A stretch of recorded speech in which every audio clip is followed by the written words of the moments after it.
Hello again. Really thankful आपके आपके जो आपने फर्स्ट सेशन को जो आपने रिस्पांस दिया, खास करके पर्सनली दिया। Really loved and really I am excited चीज़ें रही हैं। इस वाले सेशन में हम जल्दी से देखने की कोशिश करते हैं, क्योंकि हमारे बुक में भी मेंशन है।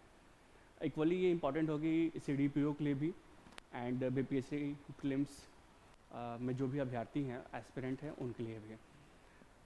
हमने कोशिश किया इसमें देखने का कि फैक्ट्स और डेटा जो भी रहे हैं अर्बनाइजेशन से रिलेटेड, डेवलपमेंट से रिलेटेड, उस चीज़ को हम यहाँ पे देखने की कोशिश करेंगे। तो आगे बढ़ते हैं बिना समय वेस्ट किए हुए। अर्बनाइजेशन के बारे में बात करें, यानी कि शहरीकरण। तो शहरीकरण वाले सर्वाधिक 3 जिले जो हैं वो कौन से हैं? पटना, मुंगेर, नालंदा। पटना द डिस्ट्रिक्ट जहाँ की राजधानी है, उससे आप देख लो कि जो बिहार की सबसे ज़्यादा ग्रोथ जो आएगी वो वहाँ की राजधानी में आएगी, बट परसेंटेज के हिसाब से देखो कि 44.3% के हिसाब से वहाँ पे आती है। Second is Munger, historical reason,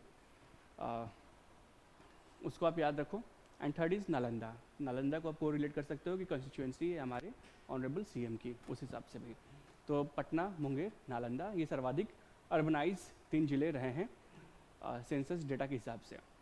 शहरीकरण के लिए जो सबसे 3 कम जिले जो रहे हैं, तो they are 2 of them are जो कि नेपाल को जो बॉर्डर करते हैं, मधुबनी और सीतामढ़ी। मधुबनी में 3.6%, उसके बाद आता है बांका, उसके बाद आता है सीतामढ़ी। जैसे मैंने बताया, मधुबनी और सीतामढ़ी मिथिलांचल से आते हैं, बांका जो है हमारा मुंगेर के बगल से आता है। तो ये वो वहाँ पे कॉन्ट्रास्ट दिखाता है कि अर्बनाइजेशन वहाँ पे कम है। प्रति व्यक्ति आय, पर कैपिटा इनकम सर्वाधिक 2021-22 में किस जिले की पाई गई है? तो वो ये इकोनॉमिक सर्वे का डेटा है, ठीक है, इसको आप याद रखेंगे। इकोनॉमिक सर्वे जो आपका रिसेंट है 23-24, इसकी डेटा है। तो पटना की है, जो कि है 1,14,541 रुपये पर कैपिटा इनकम सबसे ज़्यादा। उसके बाद बेगूसराय, बगल का जिला है बेगूसराय, एंड उसके बाद फिर मुंगेर। तो इन दोनों को भी आप देख सकते हैं कि अर्बनाइजेशन भी इन दोनों में ज़्यादा थी, पटना में और मुंगेर में पर कैपिटा इनकम भी इन दोनों में ज़्यादा है। इस हिसाब से आप रिलेट कर सकते हो। तो पर कैपिटा इनकम के हिसाब से अगर देखा जाए कि कब से सबसे कम कहाँ पे है, तो रिसोर्स लिस्टनेस दिखेगी, जैसे कि शिवहर दिखेगी, अररिया दिखेगी और सीतामढ़ी दिखेगी। सीतामढ़ी में आपने अर्बनाइजेशन में भी देखा था कि तीसरा रैंकिंग था। ठीक है, शिवहर में कितना है? 18,980 रुपये। उसके बाद थोड़ा ज़्यादा होगा अररिया में, उससे भी थोड़ा ज़्यादा होगा सीतामढ़ी में। ये 3 सबसे लीस्ट पर कैपिटा इनकम वाले डिस्ट्रिक्ट है बिहार के। 22-23 में सर्वाधिक वर्षा वाले 3 जिले कौन हैं? तो ये रिसेंट डेटा है, इसको आप इस हिसाब से याद रखेंगे। सीमांचल का रीजन है तीनों का तीनों, ठीक है। किशनगंज कितना हुआ? 2155 मिलीमीटर। उसके बाद अररिया, उसके बाद पूर्णिया, ठीक है। किशनगंज, अररिया, पूर्णिया, ठीक है, ये ट्रायंगल बनती है। इस हिसाब से आप देखेंगे। वर्ष 22-23 में सबसे कम वर्षा वाले भी 3 जिले देख लें, तो आप मगध में चले जाएं, साउथ बिहार में चले जाएं, जहानाबाद है 577 मिलीमीटर। उसके बाद आप वेस्ट साइड में चले जाएं, भोजपुर में चले जाएं, उस वाले रीजन में तो बक्सर, और फिर आप वापस आ जाएं मगध में, तो वो अरवल। साउथ बिहार में वैसे भी बारिश कम होती है because of the various climatic reason, geographical region, जो कि आप बुक में देखोगे, मैंने एक्सप्लेन किया है। याद रखो नंबरिंग इनकी कि जहानाबाद, बक्सर और अरवल। जहानाबाद में कितना? 577 मिलीमीटर सबसे कम। NH की सर्वाधिक लंबाई, यानी कि नेशनल हाईवे की सर्वाधिक लंबाई वाले 3 जिले कौन से हैं? सितंबर 2023 का डेटा तक जो कि अवेलेबल है इकोनॉमिक सर्वे में। तो पटना में सबसे ज़्यादा होगा, राजधानी है, 506 किलोमीटर। उसके बाद मधुबनी क्योंकि इंटरनेशनल बॉर्डर को टच करता है। उसके बाद मुजफ्फरपुर, ठीक है, इसको आप इस हिसाब से याद रखेंगे, PMM, पटना, मधुबनी और मुजफ्फरपुर। तो सबसे कम लंबाई वाला भी फिर आप देख लो कि कौन से हैं। शिवहर है, शेखपुरा है, लखीसराय है। कारण ये भी है क्योंकि ये छोटे छोटे ज़िले हैं, एंड इनलैंड जो डिस्ट्रिक्ट्स कहते हैं वो भी हैं, और इस रीजन पे भी है कि जहाँ पे बहुत ज़्यादा रिसोर्सेज नहीं भी हैं। तो शिवहर है, शेखपुरा है, लखीसराय है, छोटे छोटे डिस्ट्रिक्ट हैं। शेखपुरा और लखीसराय तो मुंगेर से कट के ही बना था। जाति आधारित गणना के अनुसार बिहार की कुल जनसंख्या कितनी हो गई है? तो दैट इज़ 13.07 करोड़। जाति आधारित जनगणना के कास्ट बेस्ड सेंसस के हिसाब से 13.07 करोड़ है, और 2011 के सेंसस के हिसाब से 10.5 करोड़ है। इस चीज़ को आप याद रखना। जाति आधारित गणना के अनुसार बिहार का लिंगानुपात कितना हो चुका है? तो दैट इज 953, ठीक है। कास्ट बेस्ड सेंसस के हिसाब से हो चुका है 953। स्टेट हाईवे की सर्वाधिक लंबाई वाले 3 जिले सितंबर 2003 के आंकड़ों के हिसाब से। गया, ठीक है, दरभंगा और रोहतास। गया एकदम जो झारखंड से डिस्ट्रिक्ट टच करता है, गया में 210 किलोमीटर है। फिर मिथिलांचल में चले जाएं दरभंगा, फिर गया के बगल में रोहतास में आप आ जाओ, गया औरंगाबाद रोहतास, तो फिर रोहतास में है सबसे ज़्यादा। गया में होने का कारण ये भी है क्योंकि NH2 जिसको पहले कहा जाता था ग्रैंड ट्रंक रोड, तो उनका नेटवर्क वहाँ पर थोड़ा सा ज़्यादा फैला हुआ है। सबसे कम लंबाई वाली स्टेट हाईवे हम देखने की कोशिश करते हैं, तो ये भी बिल्कुल उसी कारण बनती है।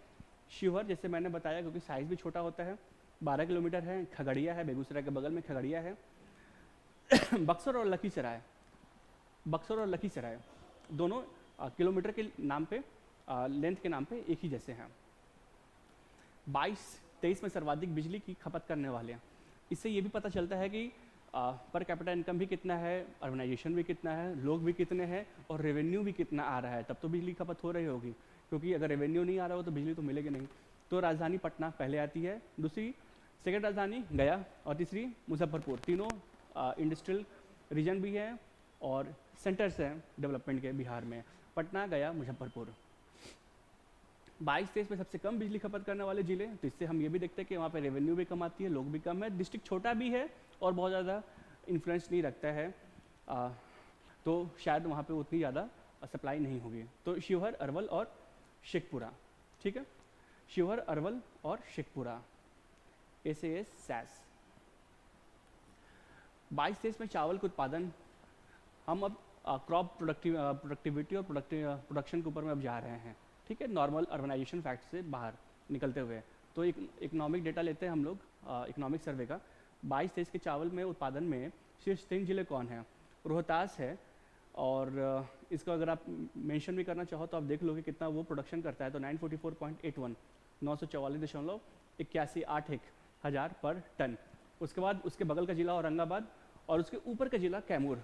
तो आप ये कह सकते हो कि पूरे के पूरा जो रीजन ही है वो प्रोडक्शन के हिसाब से राइस के लिए बहुत ही सिग्निफिकेंट बिहार में पोजीशन रखता है ना।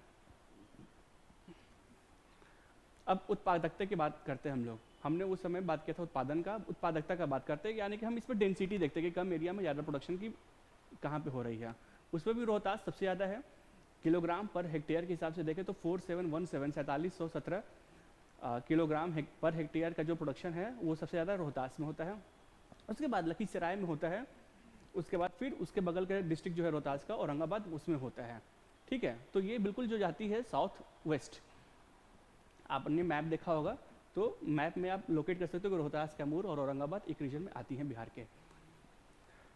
फिर देखते हैं कि वर्ष 22-23 में गेहूं का प्रोडक्शन, क्योंकि अब इसका देख चुके हैं, तो उस पर भी रोहतास सबसे ज़्यादा है। उसकी आंकड़ा ये है कि 675.88 675.88 हज़ार टन। उसके बाद फिर कैमूर और उसके बाद फिर भोजपुर, बक्सर, भोजपुर बगल का। तो ये 3 जिले जो है वो सबसे ज़्यादा हैं गेहूं में। और गेहूं में सबसे 3 कम ये जो उत्पादकता में है उसमें सबसे ज़्यादा जो शीर्ष है वो है खगड़िया है, ठीक है, बेगूसराय है और समस्तीपुर है। खगड़िया, बेगूसराय अगल बगल और समस्तीपुर इसके ऊपर में। तो ये भी तीनों जो रीजन है वो भी आसपास में ही हैं। आप हम मैप से देखते रहोगे तो बहुत ज़्यादा विचलित होने की जरूरत नहीं पड़ेगी। ये बहुत स्कैटर्ड रीजन नहीं है, ऐसा नहीं है कि कोई सीमांचल का रीजन है, कोई भोजपुर का रीजन है, तो उसको आप देख पाओगे। नॉर्मली जो ट्रेंड है वो रहेगा। ये भी दिखाता है कि वहाँ पे जो लोगों की जो सोशल और जो इकोनॉमिक हार्नेसिंग रीजन है वो किस हिसाब से एक दूसरे हिसाब से इंटरनेटेड है। वर्ष 22-23 में मक्का के उत्पादन में शीर्ष 3 जिले कौन से हैं? मक्का पे अब हम लोग आते हैं तो मक्का की जो सॉइल क्वालिटी होगी, जो वाटर रिक्वायरमेंट होगा, जो क्लाइमेटोलॉजी होगी, वो सब चेंज कर जाएगी। अररिया, कटिहार, पूर्णिया सीमांचल के रीजन में हम आते हैं। मक्का में सीमांचल का ये रीजन है अररिया, कटिहार और पूर्णिया। 22-23 में मक्का के उत्पादन के शीर्ष 3 जिले कौन से हैं? उत्पादकता के शीर्ष 3 जिले कौन से हैं? अररिया, कटिहार, पूर्णिया। तो उत्पादकता में भी है और उत्पादन में भी है, ठीक है। दोनों का जो डिफरेंस है मैंने पहले बता चुका है। 22-23 में दलहन, अब दलहन में आते हैं, ठीक है, वाइल्ड में आते हैं। तो उत्पादन में शीर्ष 3 जिले कौन हैं? तो पटना, औरंगाबाद और नालंदा। पटना, औरंगाबाद और नालंदा। साउथ बिहार बेसिकली, जो कि मैंने आपको शुरू में बताया था कि थोड़ी ड्रॉट प्रोन है, तो वर्षा थोड़ी सी कम होती है, सॉइल टाइप भी बदल जाता है। 22-23 में दलहन की उत्पादकता के बारे में बात करें तो बेगूसराय, नालंदा और सिवान, थोड़ा सा सिवान इसमें बिल्कुल थोड़ा अलग हो जाता है, वेस्ट में चला जाएगा।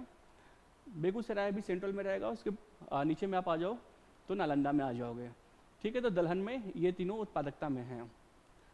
हाँ, गन्ना के प्रोडक्शन में आते हैं, इसमें भी सब कुछ बदल जाता है, वाटर रिक्वायरमेंट बदल जाती है, सॉइल टाइप भी बदल जाता है और क्लाइमेटोलॉजी भी बदल जाती है। तो ये जो रीजन है, इसमें 2 रीजन तो आप बिल्कुल तराई रीजन देख लो, बिहार का है, जो कि हिमालय के बिल्कुल तलहटी में है, तराई रीजन है वो है। पहले पश्चिमी आएगी फिर पूर्वी आएगी, दोनों चंपारण है, और उसमें भी पश्चिमी चंपारण है वो अकेले 64.5% प्रोड्यूस करता है बिहार का टोटल। इन दोनों को याद रखो। इसके ठीक नीचे में गोपालगंज है, आप उसको याद रखो। गन्ना में उत्पादकता की बात करें गन्ना की 22-23 के हिसाब से, तो Begusarai, Samastipur, Khagaria, nothing to do with those region. ठीक है, नया याद रखना आप। बेगूसराय, समस्तीपुर, खगड़िया, ये सेंट्रल बिहार में आप इधर से आप आ जाओ। ठीक है, 22-23 में मछली का सर्वाधिक उत्पादन, मछली पे आते हैं कि मछली में कहाँ पे क्या हो रहा है, तो मधुबनी, दरभंगा, पूर्वी चंपारण। ठीक है, जहाँ पानी ज़्यादा आ रही है, रिवर सिस्टम है आपके पास, बाढ़ आ रही है, फ्लड आती है, वहीं तो पॉन्ड होगा, इसको देखते हैं। एक चीज़ याद रखना कि मखाने के बारे में पूछा जा सकता है। ठीक है, तो मखाना में भी आप देखोगे तो मधुबनी जो है ऑलमोस्ट 20%, सहरसा है वो ऑलमोस्ट 18%, दरभंगा उसके बाद और कटिहार उसके बाद, इन चारों का नंबर आता है। मधुबनी, सहरसा, दरभंगा, कटिहार, इनका नंबर आता है। अच्छा, इंपॉर्टेंट क्या होता है कि जहाँ मखाना का जो प्रोडक्शन होता है ना, तो वो बहुत कटीले प्लांट्स होते हैं, वहाँ मछलियाँ नहीं हो सकती हैं, तो that has to be keep separated, very separated. यहाँ पे हम लोग बात करें मछली का और मखाने का भी, मैंने आपको उसके बारे में बता दिया है। 22-23 में अमरूद का सर्वाधिक उत्पादन, अमरूद के बारे में आते हैं, फ्रूट्स में आते हैं, तो अमरूद कहाँ होती है, नालंदा, मुजफ्फरपुर और रोहतास। नालंदा, मुजफ्फरपुर और रोहतास में अमरूद सबसे ज़्यादा है बिहार में।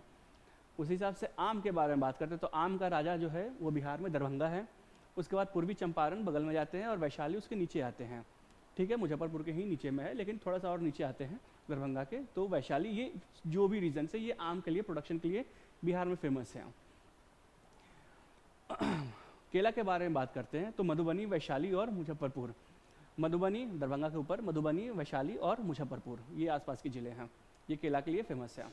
लीची के बारे में बात करते हैं, लीची जो कि एक्जॉस्टिस प्लांट है, जो कि चाइना से आई है, वैसे ही केला भी देखोगे कि साउथ ईस्ट एशिया से ही इंडिया में आई है।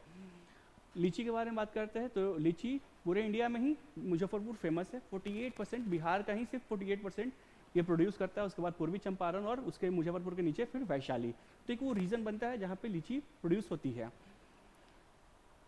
आलू के बारे में बात करते हैं, सबका फेवरेट आलू, तो सबसे ज़्यादा आलू जो है वो सबकी जो ज़रूरत प्रोडक्शन जो है वो फुलफिल करता है पटना, पटना के बगल में नालंदा, उसके बाद समस्तीपुर। ठीक है, पटना, नालंदा, समस्तीपुर आलू से फेमस है। प्याज के बारे में बात करते हैं, धनरवा, मसौड़ी का पूरा जो रीजन है वो तो पटना में आता है, लेकिन उतना फेमस नहीं है, लेकिन नालंदा और वैशाली और पश्चिम चंपारण, तो नालंदा, वैशाली आप देख सकते हो, और फिर पश्चिम चंपारण, ये फेमस है प्याज के लिए। 100% घरों में प्रीपेड बिजली मीटर लगाने का लक्ष्य कब तक रखा गया है, तो ये इस साल के लास्ट तक, यानी कि 31 दिसंबर 2024 तक रखा गया है। भू सर्वे के बारे में हमने लास्ट क्लास में बात किया था, वो क्या था, वो 31 दिसंबर 2025 रखा गया है। इन चीज़ों को आप याद रखना, छोटे छोटे माइनर चीज़ों को। बिहार में कुछ बिजली उत्पादन का नवीकरण स्रोत, ठीक है, नवीकरणीय स्रोत में 35% बिजली उत्पादन करने का लक्ष्य, सर्वे का डेटा है, ये सब आप याद रखना। 24-25 तक रखा गया है कि 35% हमको उत्पादकता में अचीव कर लेना है, 24-25 तक। बिहार के 5 लाख परिवारों की उद्यमिता, आप देख रहे होंगे कि बहुत सारी योजनाएं जो हैं वो एमएसएमई से रिलेटेड बिहार गवर्नमेंट लॉन्च कर रही है। तो बिहार के 5 लाख परिवारों को उद्यमिता, विकास, अतिरिक्त आय, संवर्धन एवं रोजगार सृजन से जोड़ने का लक्ष्य कब तक रखा गया है, तो ये भी 24-25 तक ही रखा जा रहा है। आप इसको इस हिसाब से भी देखो कि इलेक्शन ईयर है, तो गवर्नमेंट अपने टारगेट्स सेट कर रही है और उसको अचीव करने की कोशिश कर रही है, तो आप इसके हिसाब से भी उसको सेट करना अपने माइंड में, ब्रेन में, कि कब तक क्या क्या चीज़ों को अचीव करना है और किसको क्या क्या रखा गया है। फिर देखो 24-25 में क्या अगला लक्ष्य है कि जीविका दीदियों द्वारा 2000 नए ग्राहक सेवा केंद्र खोलने का लक्ष्य, ये कब है, ये भी 24-25 का है, 24-25 का ये भी है। ठीक है।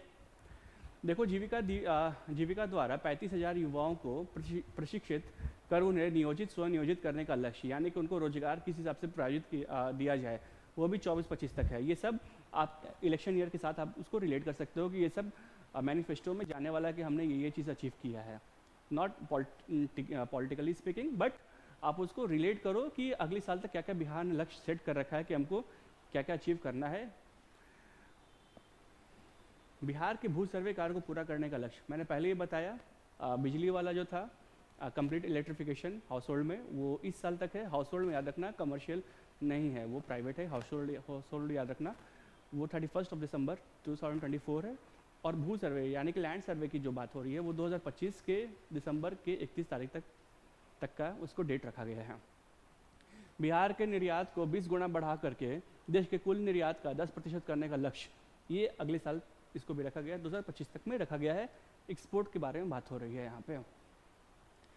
आत्मनिर्भर बिहार के 7 निश्चय 2 के 7 लक्ष्यों को प्राप्त करने का, 7 लक्ष्यों को प्राप्त करने का समय सीमा भी 2025 से है। आप देख सकते हो कि हर कुछ है जो वो अगले साल के साथ से वो रिलेट हो रही है। 7 निश्चय जो है निश्चय 2 के, उनको प्राप्त करने का लक्ष्य 2025 है। अब हम लोग कुछ डिजीज़ के ऊपर में आते हैं कि डिजीज़ के बारे में क्या क्या लक्ष्य है, और ये बहुत ही इंपॉर्टेंट होता है कि बहुत सारे माइन्यूट होते हैं, वो हम ओवरलुक कर पाते हैं, हम लोग ध्यान नहीं दे पाते हैं। जैसे टीबी को पूरी तरह खत्म करने का लक्ष्य बिहार के स्पेसिफिक में 2025 है। ट्यूबरकुलोसिस 2025। औरंगाबाद, डेहरी, सासाराम शहरों के लिए पेयजल आपूर्ति करने का लक्ष्य 2027। हेपेटाइटिस को पूरी तरह से खत्म करने का लक्ष्य बिहार में 2030। डेट के साथ आप, ईयर के साथ आप याद रख जाओ, हेपेटाइटिस 30, टीबी 25, उसके बाद एड्स, ये भी 30 में समाप्त करने का लक्ष्य है। ये तीसरी बीमारी है जिसको हम इसमें देख रहे हैं, 30 ये है। अगला आते हैं, सौर ऊर्जा से लगभग 20% बिजली पाने का लक्ष्य भी हमने 30 तक रखा है, यानी कि थोड़ा ये चैलेंजिंग होने वाला है क्योंकि इंफ्रास्ट्रक्चर पर बहुत ज़्यादा इन्वेस्टमेंट होने वाले, रिसोर्स ड्रिवन ये सेक्टर है। तो हमने अभी 5, 6, 7 साल का टाइम इसमें रखा है। सौर ऊर्जा, सोलर एनर्जी 20% बिजली का लक्ष्य पाने का टारगेट है 2030 तक बिहार में। बिहार में सड़क दुर्घटनाओं में 50% तक कमी लाने का लक्ष्य भी 2030 है। एक तरफ तो रोड बन रहे हैं, इसका कंट्रोवर्सी देखियो, दूसरी तरफ जब रोड एक्सीडेंट बढ़ रहा है तो उसमें 50% हमको डिक्रीज लाना है। वो कब तक होगा? 2030 तक होगा। 100% साक्षरता प्राप्त करने का लक्ष्य, अच्छा कंप्लीट लिटरेसी प्राप्त करने का लक्ष्य बिहार का 2030 तक है। तो थोड़ा सा ये इंटरेस्टिंग क्वेश्चन बन जाता है कि लिटरेसी के बारे में, बिहार के बारे में बात करें, ये तो बैकवर्ड क्वेश्चन रीजन है, इसमें लिटरेसी 100% तक कब तक पाया जा सकता है? गवर्नमेंट ने कुछ अपने लिए टारगेट रखा होगा, तो डैट इज 2030। बिहार सरकार शून्य कार्बन उत्सर्जन, जो नेट जीरो के बारे में जो हम बात करते हैं, वो टारगेट वही साल है जो कि भारत ने भी, यानी कि यूनियन गवर्नमेंट, मोदी गवर्नमेंट ने भी रखा है, डैट इज 2070। ठीक है, अभी से 50 साल लमसम जब रखा गया था 2020 में, तो वही था 2070 था। तो आप देख सकते हो साथ में कि ये हमारा लेटेस्ट फैक्ट्स और डेटा था जो कि रिलेटेड बहुत ज़्यादा इंपॉर्टेंट था, CDPO पॉइंट ऑफ व्यू के हिसाब से भी था, और बिहार प्रिलिमिनरी एग्जाम है उसके हिसाब से भी था। आगामी अगले सेशन में हम और भी अलग टॉपिक के बारे में देखेंगे। और जो लोग भी अभी UP PCS के एग्जाम्स दे रहे हो, आप देख सकते हो कि मेरी नई बुक क्रॉन्टली आई हुई है, बहुत ही ज़्यादा फ्रेश है और फ्रूटफुल है, आप इसको ज़रूर पढ़ के देखिए। ये आपके लिए बहुत ज़्यादा प्रोडक्टिव होने वाला है। Thank you.